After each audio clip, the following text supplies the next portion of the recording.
Hello students, I hope कि आपकी पढ़ाई काफ़ी बढ़िया चल रही होगी। तो हमने जो है सॉलिड स्टेट के 2 लेक्चर कंप्लीट कर लिए हैं और आज हमारा लेक्चर 3 स्टार्ट हो रहा है। तो लास्ट वाले लेक्चर में हमने बेसिकली अरेंजमेंट्स के बारे में बात किए थे, जहाँ पर हम देख रहे थे कि एससीसी का अरेंजमेंट कैसा होता है, बीसीसी का अरेंजमेंट कैसा होता था, एफसीसी का अरेंजमेंट कैसा होता था और एचसीपी का अरेंजमेंट कैसा होता था। तो अगर आप लोगों ने उस वीडियो को नहीं देखा है तो एक बार उस वीडियो को देख ले, तभी जा कर के इस वीडियो में आए, क्योंकि इस वाले वीडियो पे हम डिस्कशन करेंगे कि एससीसी का, एससीसी, बीसीसी, एफसीसी और एचसीपी का जो एटम्स होते हैं, उन एटम्स का पोजीशन क्या है, कितने number of atoms inside the cube होते हैं, ठीक है। ए और आर के बीच में रिलेशंस देखेंगे, पैकिंग एफिशिएंसी निकालना सीखेंगे, कोऑर्डिनेशन नंबर कितना होता है इन यूनिट सेल का वो देखेंगे, और टाइप्स ऑफ वॉइड क्या क्या प्रेजेंट होते हैं इनमें, वो हम आज को डिस्कस करने वाले हैं, ठीक है। तो अगर आप लोगों ने उन 2 लेक्चर्स को नहीं देखा है तो एक बार उन वीडियोज़ को देख लें। और हाँ, कि वीडियो जब भी आप देख रहे हैं तो उनके नोट्स आप प्रॉपर बनाते जाएं, क्योंकि मैं पढ़ाने के साथ साथ ही जो है एक जो प्रॉपर नोट्स होता है इन टॉपिक्स का वो मैं प्रोवाइड करा रहा हूँ, ठीक है। तो साथ ही साथ नोट्स बनाते चले, क्योंकि वो रिवीजन के लिए काफ़ी सुविधाजनक होगी, ठीक है। तो हम स्टार्ट करते हैं सिंपल क्यूबिक सेल से।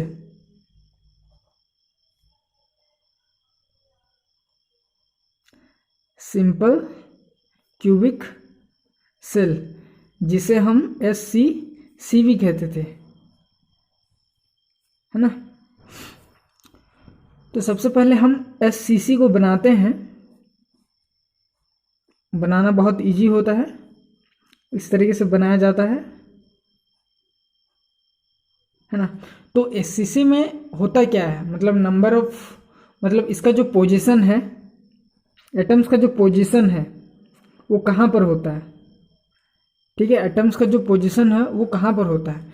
तो इस यूनिट सेल को देखिए, सिंपल क्यूबिक सेल में जो एटम्स होते हैं वो जनरली कॉर्नर में प्रेजेंट होते हैं, इन साइड में, ये वाला साइड पे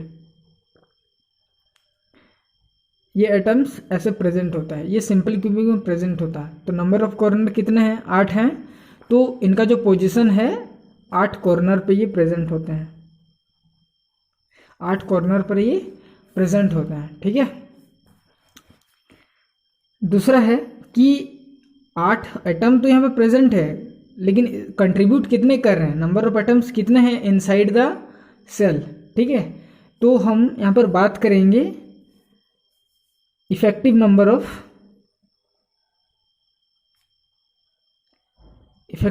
of atoms per unit cell, जिसे हम Z से डिफाइन करते हैं, जो हम लोग आज तक पढ़ते हुए आए हैं, ठीक है। तो Z को निकाला कैसे जाता है, इसके लिए होता है formula position into contribution, position into contribution, position into contribution.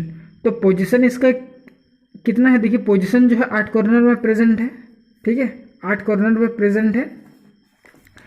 लेकिन इनका जो कंट्रीब्यूशन होता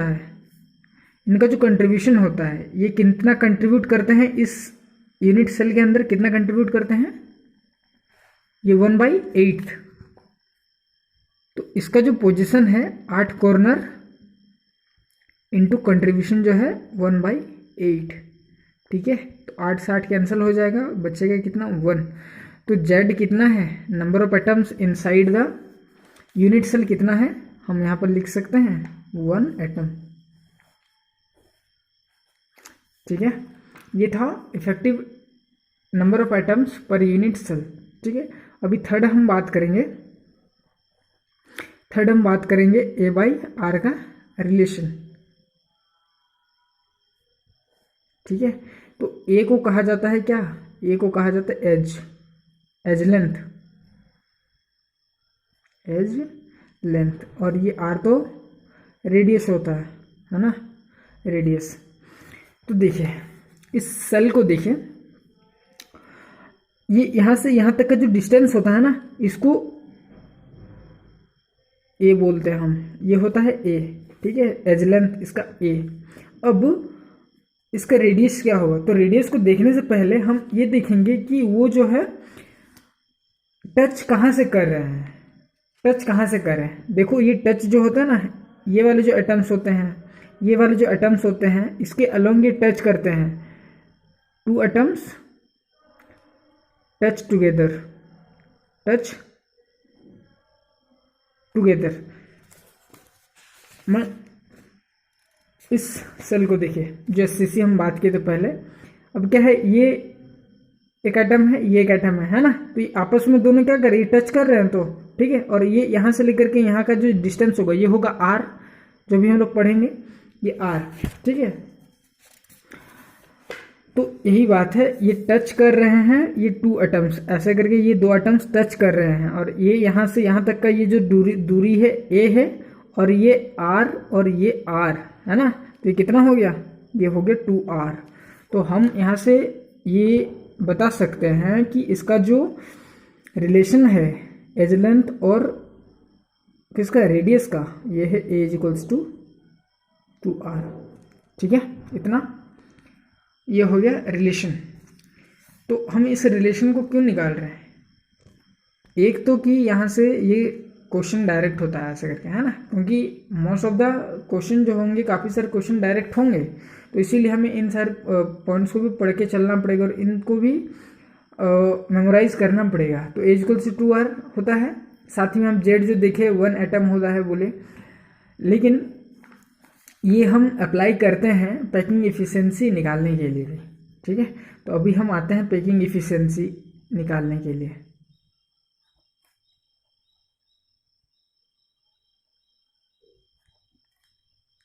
पैकिंग एफिशिएंसी,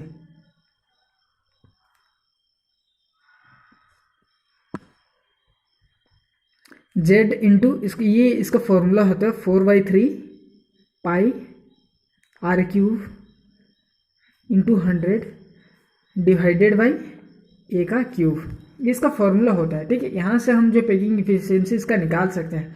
तो जेड क्या है, number of atoms per unit cell जो इनसाइड द सेल होते हैं, ये कितने हैं 1, 4/3 पाई आर का cube into 100 divided by a के साथ रिलेशन क्या है, ये 2r। तो 2r का क्यूब हम लिख सकते हैं 8r का क्यूब लिख सकते हैं ऐसे करके, ये r क्यूब कैंसिल है, और इसको जब हम क्या करते हैं कैलकुलेट करते हैं, तो ये कुछ वैल्यू जो आएगा 52.4%, ठीक है। ये इसका पैकिंग एफिशिएंसी हो गया। तो ये जनरली हमने जो है 11th 12th में भी पढ़ा था, ग्रेजुएशन में भी थोड़ा बहुत पढ़ा था, ठीक है। तो यहाँ पर कोई प्रॉब्लम नहीं होनी चाहिए। अब आता है 5वां point, coordination number. Coordination number, तो इसका कोऑर्डिनेशन नंबर क्या है, देखिए कोऑर्डिनेशन नंबर इस यूनिट सेल के क्या होता है, हम बॉयड के लिए तो कोऑर्डिनेशन नंबर पढ़े थे, लेकिन इन यूनिट सेल के लिए कोऑर्डिनेशन नंबर क्या होता है। तो कोऑर्डिनेशन नंबर उसे बोलेंगे जो एक एटम्स, कोई भी एक एटम्स जो उसके नियरेस्ट एटम्स को जो वो टच कर रहा होगा, ठीक है, कितने एटम्स को टच कर रहा है वो उसका होगा कोऑर्डिनेशन नंबर। तो यहाँ पर देखिए, अगर हम इस एटम को पूरे को लें, इसके साइड में भी और एक एटम होगा इधर, ये एक एटम है 2, ये एक एटम है 3, ये नीचे एक एटम है 4, है ना, लेकिन ऊपर में भी तो कोई एक एटम होगा इसका, ये 5, और नीचे एक एटम है 6, तो टोटल 6 एटम इसके साथ टच करते हैं, है ना।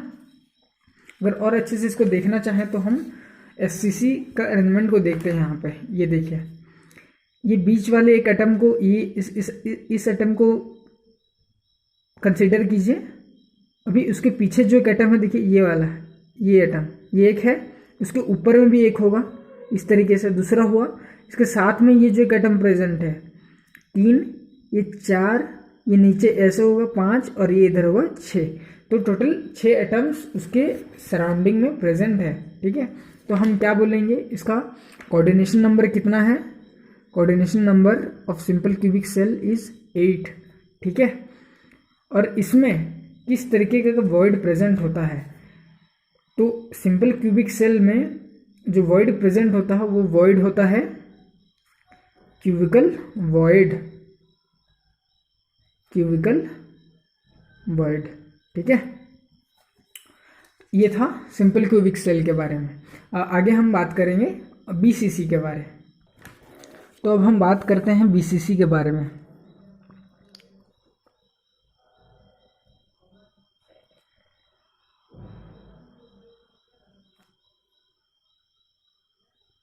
Body centered cubic, BCC.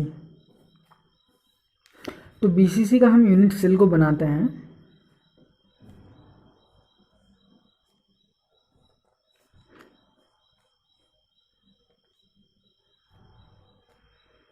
ऐसा ही होता है जैसे पहले था, लेकिन इसमें अंतर क्या होता है कि नंबर ऑफ एटम्स इसके कॉर्नर में तो प्रेजेंट होते हैं, ठीक है, लेकिन साथ ही में कहाँ पर प्रेजेंट होते हैं, उसके बॉडी में, उसके बॉडी में भी एटम्स प्रेजेंट होते हैं, इसीलिए इसे बॉडी सेंटर्ड क्यूबिक सेल भी कहा जाता है, ठीक है। तो देखिए अब हम इसका पोजीशन को लिखते हैं कि इसका पोजीशन क्या है। इसका पोजीशन क्या है, नंबर ऑफ एटम्स कहाँ पर हैं, 8 कॉर्नर पर तो हैं, 8 कॉर्नर पर हैं, और साथ ही में एक बॉडी सेंटर भी है, एक बॉडी सेंटर्ड भी है, ठीक है। ये इसका पोजीशन था। अब दूसरा ए और आर का रिलेशन, इसमें ए और आर का रिलेशन। अभी ए और आर का रिलेशन को देखने से पहले हम देखेंगे कि इसमें टच कहाँ से हो रहा है, ठीक है, टचिंग कैसे करके हो रही है, सॉरी, हाँ, ए आर का रिलेशन देखते हैं। ये टच जो है ना, ऐसे करके ये टच होती है, ठीक है, ये और ये एटम्स टच करते हैं, लेकिन ये और ये एटम टच नहीं करते, ये ध्यान रखना, ठीक है। ये 2 एटम तो टच करते हैं, लेकिन ये एटम्स टच क्या नहीं करते। अब ये क्यों नहीं करते मैं बता रहा हूँ। देखिए अभी क्या है कि 8 तो मान लो पहले जैसे सिंपल क्यूबिक में कॉर्नर वाले सब टच कर रहे थे एक दूसरे से, ऐसे टच कर रहे थे, लेकिन क्या होता है उसी के अंदर में एक बड़ा सा एटम्स को रख दो, तो अभी एटम्स को रखने से क्या ये साथ में अभी रह पाएगा क्या, तो ये वाले जो एटम्स होते हैं ये दूर चल जाते हैं, ठीक है, और ये वाले जो एटम्स होते हैं वो वहीं पर होते हैं, है ना, लेकिन ये वाले एटम्स जो दूर चल जाते हैं, जिससे ये आपस में टच नहीं होते हैं, लेकिन ये आपस में टच होते हैं, ठीक है। तो देखिए हम ए और आर का रिलेशन निकालने के लिए क्या करेंगे, तो ये जो टच होता है, तो अब हम क्या बोलेंगे यहाँ से, क्या ए इक्वल्स टू 2r निकाल लें क्या, ऐसा है, तब तो हो गया सिंपल सा, लेकिन ऐसा नहीं होता है, ए इक्वल्स टू 2r यहाँ पर नहीं लिखेंगे, क्योंकि ये बॉडी डायगोनल है, तो ये जो इस बॉडी में प्रेजेंट एटम और ये कॉर्नर में जो प्रेजेंट होता है, ये इस तरीके से आपस में क्या होता है, कनेक्ट, आपस में कनेक्ट होता है। और मैंने पहले ही बोला था, मतलब जहाँ से हमें सबसे ज़्यादा इन्फॉर्मेशन मिलता है किसी भी एटम या किसी भी यूनिट सेल से, हम उसी वाले इन्फॉर्मेशन को लेते हैं, ठीक है, उसी वाले पार्ट को हम लेते हैं, तो ऐसे करके ये प्रेजेंट होता है। तो अभी हम इसको कैलकुलेट कैसे करेंगे, साइड वाला होता तो हम क्या करते हैं, ये ए होता है, इसको ए बोलते हैं, ये ए होता है, ये ए होता है, तो इसको हम कैलकुलेट कैसे करके करेंगे, तो इसको देखिए कैलकुलेट कैसे करके किया जाता है। तो यहाँ से हम ए और आर का रिलेशन निकालने के लिए देखिए क्या करते हैं, ये जो है ये ए है ना, ये भी ए है, तो इस वाले बीच का ये कितना हो जाएगा, ये 2a हो जाएगा, है ना, 2a हो जाएगा। तो अब ये जो है यहाँ से एक क्या बन जाता है, ट्रायंगल बन जाता है, ठीक है। तो इस ट्रायंगल बन करके इसका हम निकाल लेंगे क्या, ये डिस्टेंस निकाल लेंगे, ठीक है। ये डिस्टेंस कितना है, ये यहाँ से लेकर के इस वाले पार्ट तक का, तो बीच वाला हो गया 2a और ये वाला हो गया a, ठीक है। तो यहाँ से हम ये निकालते हैं कि ये यहाँ से यहाँ तक का जो डिस्टेंस होता है ये हो जाता है कितना, ये 3a हो जाता है, ठीक है, 3a हो जाता है।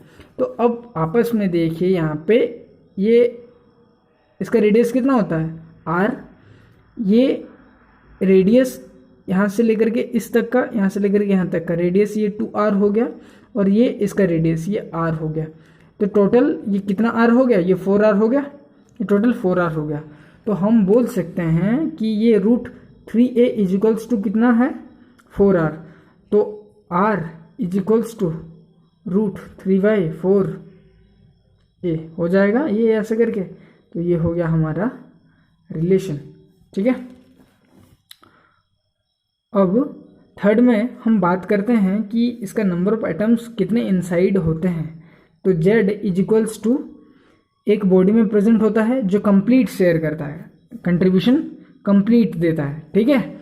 लेकिन जो कॉर्नर में प्रेजेंट होते हैं, कॉर्नर में कितना प्रेजेंट है, कॉर्नर में प्रेजेंट है 8। तो कॉर्नर के एटम्स का कंट्रीब्यूशन कितना होता है, 1/8। तो ये 1 प्लस हो जाएगा 1, कितना हो जाएगा ये, equals to 2 atom.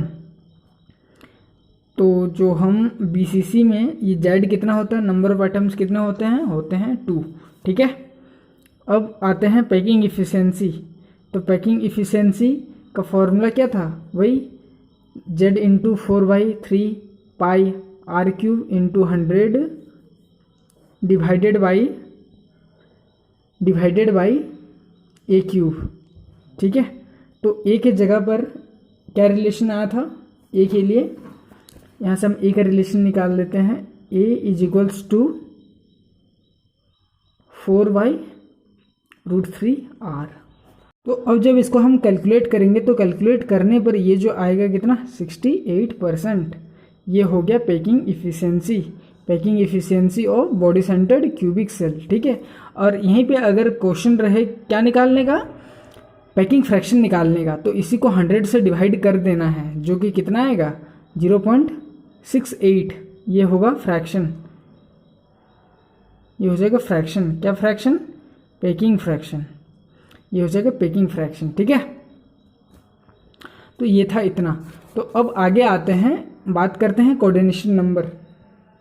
Coordination number कितना होता है इसका, कोऑर्डिनेशन नंबर इस वाले का देखिए, कोऑर्डिनेशन नंबर बीच में एक एटम प्रेजेंट है, ठीक है, लेकिन उसके चारों और जो ये सारे एटम्स इसके साथ प्रेजेंट होते हैं।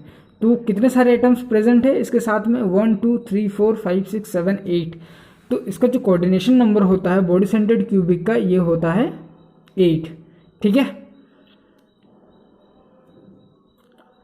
अब आते हैं वॉइड, किस तरीके का वॉइड यहाँ पर प्रेजेंट होता है। तो देखिए कि मैंने जैसे बोला कि जैसे सिंपल क्यूबिक में एक एटम्स को अंदर डाल दीजिए, ठीक है, बीच में डाल दीजिए, तो उसका जो स्ट्रक्चर होगा, मैंने उसका जो अरेंजमेंट होगा, वो अरेंजमेंट क्या हो जाएगा, गड़बड़ हो जाएगा, है ना, बिगड़ जाएगा। तो इसी तरीके से यहाँ पर जब हम एटम्स को पुट करते हैं, जब पुट होता है तो ये अरेंजमेंट बिगड़ जाता है। तो इसी वजह से यहाँ पर किसी भी तरीके का वॉइड नहीं होता है, ठीक है, सब खुला खुला रहता है। तो हम बोल सकते हैं यहाँ पर कोई भी नहीं रहता, void not defined, void not defined. या तो हम इसको डिस्टॉर्टेड ऑक्टाहेड्रल भी बोलते हैं इसको, ठीक है। तो ये था। तो आज वाले वीडियो में हम यहीं तक रोकते हैं, बीसीसी तक की। आगे हम बात करेंगे एचसीपी का और एफसीसी का, ठीक है। तो तब तक के लिए यहीं तक।